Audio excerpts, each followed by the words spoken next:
Good evening, everybody. I'm Pierre Roberge, the Daily Trader. It is July 13th, and we are going to take a look at Palantir stock from a technical analysis perspective. My goal in doing these videos is to help you understand how you can use technical analysis to make better trading and investing decisions. But I'm not a financial advisor, so please do your own research and make your own decisions. So Palantir still caving in below this downward resistance.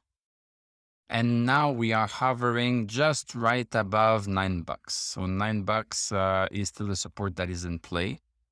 Let's go look at the 1 hour chart. So like many stocks, we opened lower, came down, and then came back up. And now we seem to be weakening a little bit. Going back on the daily chart, let's look at stochastic. Stochastic is still above 60. Because of that, this still needs to be considered a pullback, and the stock can bounce on $9 and try to break the downward resistance again. MACD still good. We have the two lines of MACD above zero and everything. We have lost RSI. RSI is below 50.